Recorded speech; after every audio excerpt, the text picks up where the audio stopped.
নমস্কার বন্ধুরা, আপনারা সবাই দেখছেন সরকারি সংবাদ ইউটিউব চ্যানেল। বন্ধুরা, আবারও তৃতীয়বারের জন্য মুখ্যমন্ত্রী পদে বসা মাত্রই কিন্তু মমতা সরকার একের পর এক নতুন নতুন প্রকল্প দিয়ে রাজ্যের সাধারণ মানুষদের মন জয় করে নিচ্ছেন।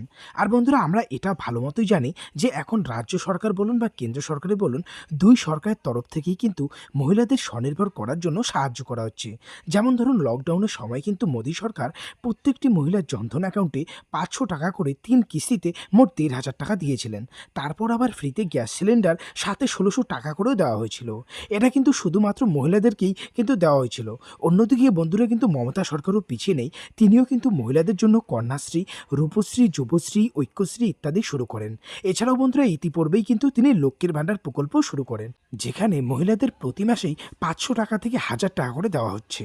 আর বন্ধুরা, আবারও কিন্তু মমতা সরকার মহিলাদের জন্য আরও একটি নতুন প্রকল্প শুরু করলেন। হ্যাঁ বন্ধুরা, যেখানে রাজ্যের প্রত্যেকটি মহিলাকেই এই কালী পুজোর আগেই এককালীন 30,000 টাকার আর্থিক সুবিধা দেবেন, যাতে তারা নিজের ইচ্ছে মতো নিজের কাজগুলি করতে পারে। তো এখানে দেখুন বন্ধুরা, হেডলাইনে এই বিষয়ে পরিষ্কার করে বলা হয়েছে যে আজকে নবান্নে মহিলাদের জন্য নতুন প্রকল্পের সূচনা করলেন মুখ্যমন্ত্রী মমতা বন্দ্যোপাধ্যায়। পশ্চিমবঙ্গের প্রতিটি মহিলাদের অ্যাকাউন্টেই 30,000 টাকা দেবেন মমতা। তো কিভাবে আবেদন করবেন, কী কী ডকুমেন্টস লাগবে, বয়স কত হতে হবে, কোন কোন জেলার মহিলারা এটাতে আবেদন করতে পারবেন, সবটাই আপনাদের সাজিয়ে গুছিয়ে বলে দেবো।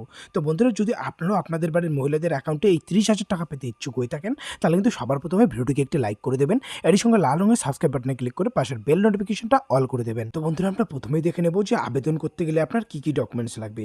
তো বন্ধুরা, আবেদন করতে গেলে অবশ্যই ব্যাংকের পাসবুকের জেরক্স কপি লাগবে, আধার কার্ড থাকতে হবে, জাতির শংসাপত্র বা কাস্ট সার্টিফিকেট থাকতে হবে, আয়ের শংসাপত্র বা ইনকাম সার্টিফিকেট লাগবে। এরই সাথে 10 টাকা মূল্যের নন জুডিশিয়াল স্ট্যাম্প পেপার লাগবে। তবে বন্ধুরা, এই টাকাটা পাওয়ার জন্য কিন্তু কিছু শর্ত আপনাকে মানতে হবে। যেমন এখানে 1 নম্বর শর্তে দেখুন বলা রয়েছে, আবেদনকারীর বয়স অবশ্যই 18 থেকে 60-এর মধ্যে হতে হবে, আর বার্ষিক পারিবারিক ইনকামটা 1,60,000 টাকার নিচে হতে হবে। এরই সাথে ইডব্লিউএস ক্যাটাগরির মধ্যে থাকতে হবে, তবেই কিন্তু এই টাকাটা আপনারা পাবেন।